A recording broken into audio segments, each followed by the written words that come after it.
Hello everyone. आज हम लोग रेशियो प्रोपोर्शन का ही सवाल बनाएंगे। ये चीज़ हम लोग पढ़ चुके हैं पिछले वीडियो में, लेकिन फिर भी हम इस पर दोबारा नए स्टाइल में आ रहे हैं। ये इसलिए कि अगर आपको गणित जानना है तो ये नियम जानना बहुत ज़रूरी है। अगर ये नियम को अच्छी तरह से आप जान जाते हैं तो आप लगभग 70-80% गणित सीख गए। पूरे गणित में इस नियम का ज़्यादा प्रयोग है, इसलिए इस नियम पर हम ज़्यादा जोर दे रहे हैं, नए अंदाज में आ रहे हैं। देखिए, यदि a/k बराबर 3:4, k/p बराबर 8:9 हो तो a, k और p का मान बताएं, यानी a/k/p का वैल्यू ज्ञात करें। इस नियम पर हम 3-4 विधि से बता दिए थे। इसमें मुख्य रूप से था बगल वाली जान मारेली। उसी पर पुनः मैं फोकस कर रहा हूँ कि आप बिल्कुल समझ जाएं बगल वाली संख्या कैसे लेते हैं। जो यहाँ दिया है आप उसे क्या करें, नोट कर लें। क्या दिया है, a, k और यहाँ पर क्या दिया है, p। अब यहाँ से मान हमारे खुद a के सामने a का मान, k के सामने k का मान, p के सामने p का मान। a का मान कितना दिया है, 3, तो 3 यहाँ पर लिख दीजिए। k का मान कितना दिया है, 4, तो यहाँ 4 लिख दीजिए। फिर k/p का मान है 8:9, तो k का मान कितना दिया है, 8, तो यहाँ पर 8। k के ठीक सामने k का मान, p के सामने p का मान, और p का मान यहाँ पर क्या लिखिए, 9। यहाँ मत लिखिएगा क्योंकि रिलेशन इसके साथ बन रहा है, इसलिए हम यहाँ लिखेंगे। देख रहे हैं कि यह जगह क्या है, खाली है। यहाँ पर भी यह जगह क्या है, खाली है। ये खाली यानी इस तरह से लाइन की चर्चा करता है, यानी क्षैतिज रेखा में खाली है, जगह खाली है। मतलब क्या, यहाँ से मुझे गाना निकल कर आता है मन में। क्या गाना का बोल है, तो ध्यान दीजिएगा। पढ़ता नहीं नौआ में, रहता नहीं गौआ में, टेंशन भइल रहता। खाली बात का टेंशन ही नहीं हुई। देखा केकर टेंशन भइल बा, कुछ देखा दे पी बा, मान लो पाठके सर का टेंशन बा। टेंशन में बारे, काहे टेंशन में बारे कि बगल में ए आ के, ए मने अक्षरा, के मने काजल बाड़ी, इनके चलते हम टेंशन बारी कि बगल वाली जान मार ली हो, बगल वाली जान मार ली। तो जान मारी है भाई पाठक सर, पी से पाठक सर, तो के जान मारी हो, अक्षरा मनी है कि काजल मनी है। हमारा बगल में के बा, काजल बारी, काजल के मान या फुट कर दो, यानी बगल में हेकर बगल में हई बा कि हई बा, तो हई बा, जे बगल में बा ओकरे के मान फुट कर। अब समझे कि हम हेजा आदमी बनी, तो हेजगी आई बनी, तो हम बगल में हमारे के बा, हई कि हई, 8 बा कि 9 बा, 8 बा, 8 वाला मान या फुट कर दी। एकरा बाद सामने सामने वर्टिकली गुना कर देबा, आंसर आ जाई। बबुआ 8 का 24, 8 चौका 32, 9 चौका 36। अगर ये रेशियो हो तो कटाए के बाद कटा दिया, कटी तो कटा दिया, अंथा नंबर कटी।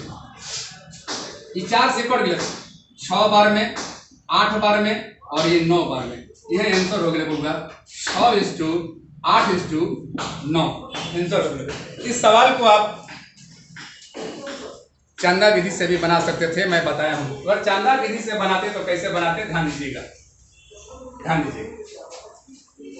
a/k/p का वैल्यू पुट कीजिए, 3:4, 8:9, बगल वाली जान मारेगी, 8 रहता। यहाँ पर जान वाले के मतलब समझ गए ना आप लोग। यहाँ पर खाली है तो यहाँ पर कौन सी भरेंगे, बगल वाली मान। इस लाइन में इससे इस स्थान से बगल में कौन मान है, तो 4 है, तो हम 4 भर देंगे। यह स्थान खाली है, इसके बगल में कौन सी संख्या है, 8 है कि 9 है, 8 है, तो 8 भरिएगा। ऐसी में चांदा लगा दीजिए, प्रत्येक घर में अलग अलग, प्रत्येक घर से चांदा निकालिए तो हर घर से बराबर चांदा निकालते हैं। अगर इसके घर से एक आदमी देगा तो इसके घर से भी एक आदमी देगा, इसके घर से भी एक ही आदमी चंदा देगा। अगर 2 आदमी देगा तो हम 2 आदमी से लेंगे, इसमें भी 2 आदमी से लेंगे, इसमें भी 2 आदमी से लेंगे, इसमें भी। देखते हैं कि चंदा कैसे दे रहा है। 4, 4 एकम 4, 4 एकम 4, 4 दूना 8। अब ये कह रहा है कि हम 9 रुपया देंगे, इसमें 9 रुपया है किसी के पास? नहीं है। इसमें किसी के पास 9 रुपया है? हम चंदा नहीं लेंगे। लेंगे तो सबसे लेंगे और बराबर लेंगे, ये बात को ध्यान रखना है। इसमें 3 है तो 3 से संख्या कटने वाली है, 8 नहीं कट रही है, इसमें कट रही है, लेकिन ये 3 रुपया सबके घर से नहीं मिल रहा है, नहीं लेंगे। अब चंदा नहीं मिलेगा, गुना कर दीजिए, आंसर हो जाएगा 3 दूना 6, 8 एकम 8, 9 एकम 9, आपका आंसर 8।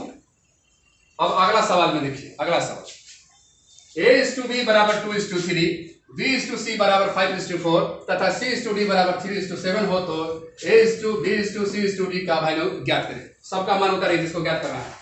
A:B:C:D, A का वैल्यू कितना दिया है? 2:3, B का वैल्यू कितना दिया है यहाँ पर? 5 और C का वैल्यू 4। C:D का वैल्यू देखें तो C के ठीक सामने रखिए 3 और D के ठीक सामने 7 रखिए। देखिए ये भी स्थान खाली है, ये भी स्थान खाली है, ये भी स्थान खाली है, ये भी स्थान खाली है, ये भी स्थान खाली है, ये भी स्थान खाली है। देखिए तो यहाँ इस लगा, देख लीजिए यहाँ भी इस लगा देखिए। अब यहाँ से गाना गाइए, बगल वाली जान मारेगी। तो बगल में के बाद ये स्थान से बगल में ये संख्या है कि ये संख्या है? 3 है, यहाँ पर 3 लिखिएगा, यहाँ भी 3 लिखिएगा। अब ये स्थान खाली है, इसके बगल में ये संख्या है कि ये संख्या है? इसके बगल में 4 है तो यहाँ पर 4 लिखिएगा। इस स्थान पर जब आते हैं जिसके बगल में कौन संख्या है? 5 है तो 5 लिखिएगा। यहाँ पर जब आते हैं जिसके बगल में कौन है? इस लाइन में 3 है तो 3 लिखिएगा। इसके भी बगल में कौन है? 3 है तो 3 लिखिएगा। सवाल बन गया। अब इसमें चांदा लगाइए या डायरेक्ट गुना करके कटाइए। चांदा अगर लगाते हैं, चांदा लगाते हैं, चांदा लगाते हैं तो देखिए कैसे बनेगा। चांदा ही लगाइएगा, सबसे बड़े चांदा। ये भरने के बाद, बगल वाली भरने के बाद चांदा लगा दीजिएगा। हम हर घर से चांदा निकालेंगे, यानी कॉमन निकालेंगे, बराबर ही मान लेंगे। तो देखिए तो कैसे बन रहा है।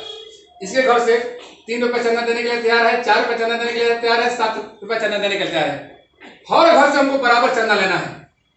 3 इसमें भी है, 3 इसमें भी है, 3 इसमें भी है और 3 इसमें भी है, यानी हर आदमी इसमें से 3-3 रुपये चंदा दे रहा है। तो क्यों नहीं चंदा रुपये निकालें? 3 एकम 3, 3 एकम 3, 3 एकम 3, 3 एकम 3। और भी कोई दे रहा है का जी?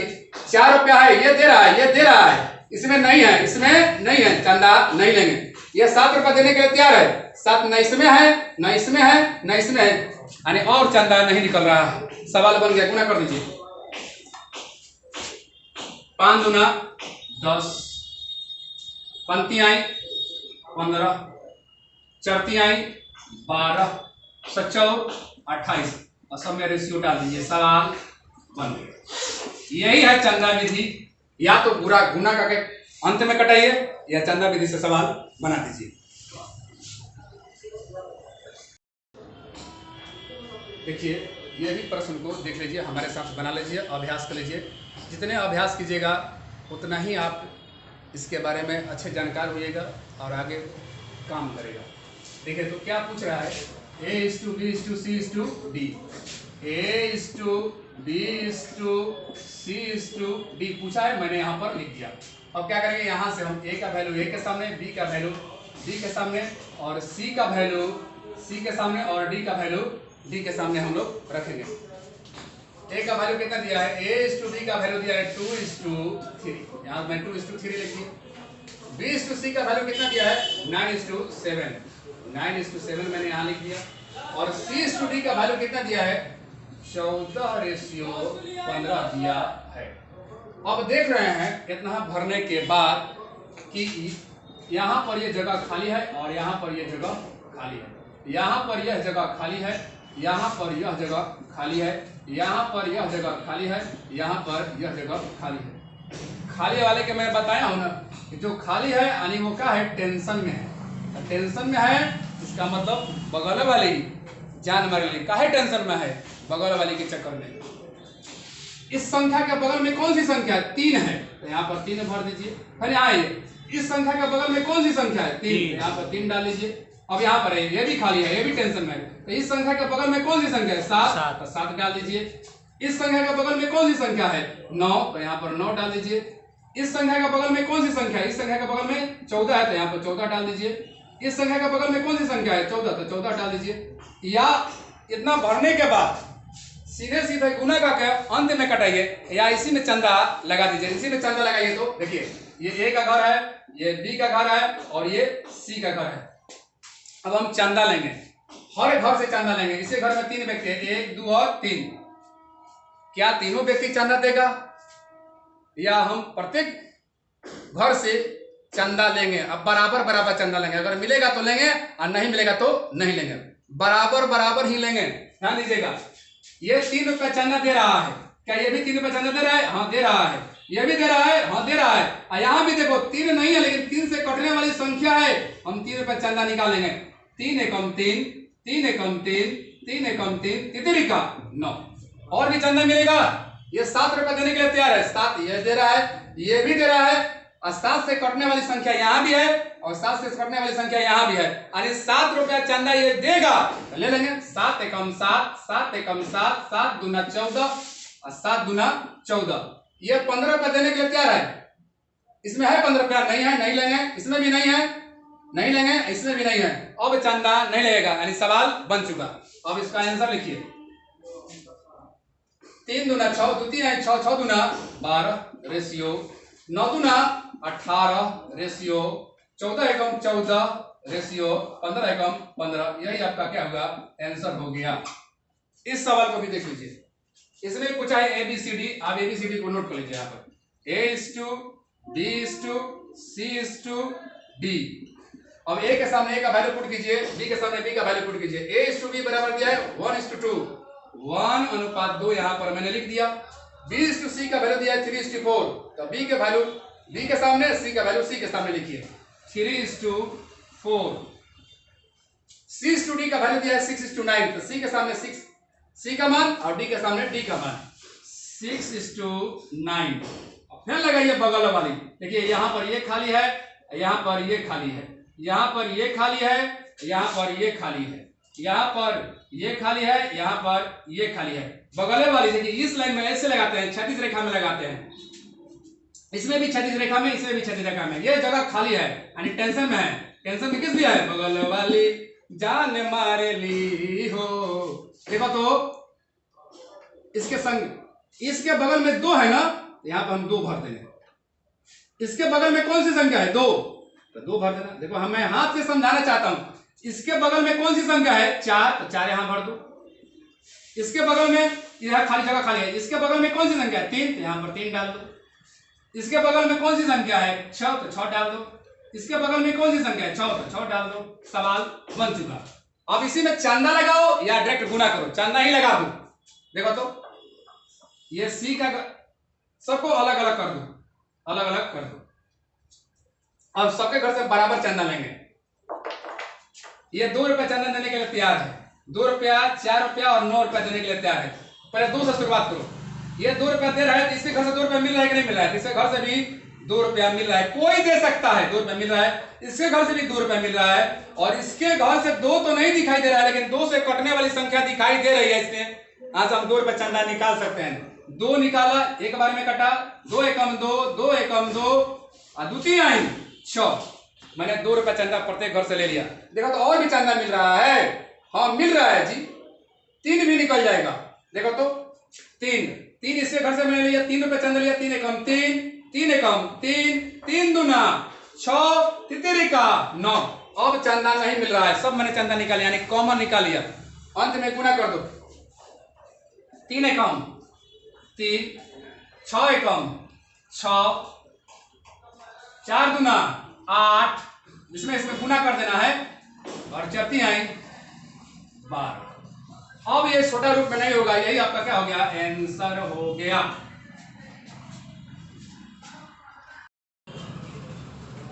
देखिए ये रेशियो और प्रोपोर्शन का अगला टाइप है और बहुत ही महत्वपूर्ण है। विभिन्न परीक्षाओं में इससे क्वेश्चन पूछे जाते हैं, आगामी परीक्षाओं में भी पूछे जाएंगे। थोड़ा ध्यान देकर इसको भी समझ लिया जाए। और आएगा यदि A:B बराबर 3:4 तथा B:C बराबर 8:9 हो तो A:C बराबर व्हाट। यहाँ पर 3 राशियाँ दी हुई है और आपसे 2 राशियों के बारे में पूछ रहा है। तो वो 2 राशियों के बारे में देखिए तो जो शुरू में दिया है वो ए और अंत में कौन दिया है सी, यानी शुरू और अंत के बारे में पूछा गया है। इसमें 3 राशियां है ए बी और सी, और आपके प्रश्न में पूछा जा रहा है पहली राशि के बारे में और अंतिम राशि के बारे में, ए और सी के बारे में पूछा जा रहा है। अगर ए और सी के बारे में पूछा जाए यानी शुरू और अंत वाली के बारे में पूछा जाए तो प्रश्न और भी आसान हो जाता है बनाना।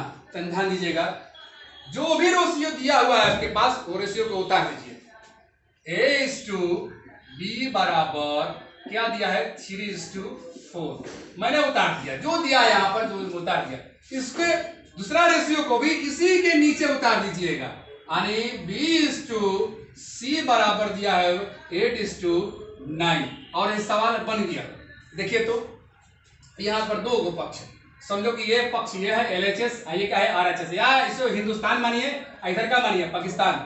देखिए तो कटाइए, आपस में लड़ा दीजिए, हिंदुस्तान वाला हिंदुस्तान से लड़ेगा और पाकिस्तान वाला पाकिस्तान से लड़ेगा। और यहाँ पर गाना मुझे याद पड़ता है, आंखियों से गोली मारे, कौन गोली मारता है जी, आप लोग जानते हैं। बी से बी को कटाइए, बी भी कट गया, यानी हाँ एक पार्टी दूसरे पार्टी में लड़ेगा। इधर देखे तो कट रहेगा, 4 एकम 4, 4 दूना 8, 3 एकम 3, तितरी का 9, और इसके बाद सामने सामने गुना कर दीजिए, सामने सामने गुना कर दीजिए, सवाल बन गया। 2 में 1 से गुना कीजिएगा क्या आएगा 2, 3 में 1 से गुना कीजिए क्या आएगा 3, सवाल बन गया आंखियों से गोली मारे पर। नीचे देखिए, यहां भी A/B बराबर दिया है 3:4, B/C बराबर दिया है 5:7, C/D बराबर दिया है 8:9। आपसे पूछा क्या है A/D बराबर व्हाट, यानी शुरू वाली संख्या, शुरू वाली राशि और अंतिम राशि के बारे में पूछा है। जब भी प्रश्न में शुरू और अंतिम पूछे तो आप क्वेश्चन को जो भी रेशियो दिया है आप उसे वर्टिकली उतार दीजिए। उतारिए तो A/B बराबर क्या दिया हुआ है 3:4, B/C बराबर दिया है क्या दिया है 5:7, और C/D बराबर दिया है 8:9। मैंने उतार दिया। क्यों उतारा इस तरह से, क्योंकि आपसे शुरू वाली राशि और अंतिम राशि के बारे में पूछा है। जब भी शुरू और अंतिम राशि के बारे में दे तो आप वर्टिकली रेशियो उतार दीजिएगा। इसके बाद आंखियों से गोली मारे, बी से बी कैंसिल, सी से सी कैंसिल, तो क्या आ गया जी A/D, यही ना आपसे पूछ रहा था। अब इधर भी से लड़ा दीजिए, 3 एकम 3, तितरी का 9, 4 एकम 4, 4 दूना 8। अब नहीं कटेगा, अगर अब कटा तो हम कटाते, कटेगा जी नहीं कटेगा। तो क्या आया, सामने सामने गुना कीजिए, ये इसमें गुना कीजिए और इसमें गुना कीजिए, जो आएगा आंसर हो जाएगा 5 दूना 10, 17 का 21, यही आपका आंसर है। फिर बनाने की जरूरत नहीं है। देखिए इस प्रश्न को भी हम लोग सॉल्व करेंगे। यदि A/B बराबर 2:3, B/C बराबर 4:5 तथा C/D बराबर 6:7 हो तो A/D का वैल्यू ज्ञात करें। यानी शुरू से जिससे चालू है वो पूछा है और जिससे खत्म हुआ है वो पूछा है। अगर शुरू और अंतिम पूछे तो मैं बार बार कह रहा हूं कि आप जो भी रेशियो दिया हुआ है उसे आप वर्टिकली क्या करें, अरेंज कर लें। आइए तो अरेंज करते हैं। A/B बराबर क्या दिया है 2:3, केवल उतार देना है। B/C बराबर क्या दिया है 4:5, और C/D बराबर क्या दिया हुआ है 6:7, और इसमें आंखियों से गोली मारे लगा दीजिए। देखा तो बाबूआ, ये इधर पक्ष है, ये इधर पक्ष है, इसमें B कैंसिल और C कैंसिल, जो कटने वाला कटा दिया। इधर भी कटाओ, देखो तो कट रहा है का 3, किसको आंखें गोली मारेगा जी, इसको इधर पक्ष वाला किसी को भी मार सकता है। 3 एकम 3, 3 दूना 6, अब नहीं कट रहा है। 2 से 4 नहीं कटेगा क्योंकि ये एक ही पक्ष में है, दूसरे पक्ष में नहीं है। 2 से 5 नहीं कटेगा, 2 से 7 नहीं कटेगा, 4 से 5 नहीं कटेगा, 4 से 7 नहीं कटेगा, यानी कि अब कटेगा नहीं। अब वर्टिकली गुना कर दीजिए इस तरह, ये पक्ष में इस पक्ष से गुना करना। देखो मैं गुना करता ही बताता हूँ, यहाँ से इसमें गुना करना। गुना करोगे तो क्या आ जाएगा जी 2 चौका 8, 8 दूना 16, यहाँ 16 लिख दीजिएगा। और यहाँ पर कितना हो जाएगा 5 में 1 से गुना किया 5 एकम 5, 5 7 35, यही आपका क्या हुआ आंसर हो गया। इधर क्या बचा है A बचा है और इधर क्या बचा है D बचा है, यानी A/D बराबर 16:35 आपका आंसर हो गया। देखिए, आज हम लोग इतना ही टाइप सीखे, बगल वाली जान मारे ली और आँखियों से गोली मारे हम लोग सीखा। इसके बाद मैं गणित का कोई भी टॉपिक पढ़ा सकता हूँ, लेकिन मैं आप लोगों से वचनबद्ध हूँ, अगला जो टाइप आएगा हमारा एज प्रॉब्लम से आएगा, क्योंकि इसी पर निर्भर है। एज प्रॉब्लम का टाइप मैं इसलिए रोका था कि आपको इसके बारे में जानकारी दे दें, क्योंकि एज प्रॉब्लम का जो भी अब सवाल आएगा इसी पर आधारित आएगा, इसलिए मैं यहाँ पर आपको बता दिया। और ध्यान दीजिए, अगर आपकी वीडियो अच्छी लगे तो आप हमारे वीडियो को लाइक करें, सब्सक्राइब करें और शेयर करें, और अपने हमारे कमेंट बॉक्स में कमेंट भी करें कि हम सर आप कैसा पढ़ा रहे हैं, अच्छा पढ़ा रहे हैं, बुरा पढ़ा रहे हैं, इसके बारे में भी आप जानकारी दें। चलिए, धन्यवाद।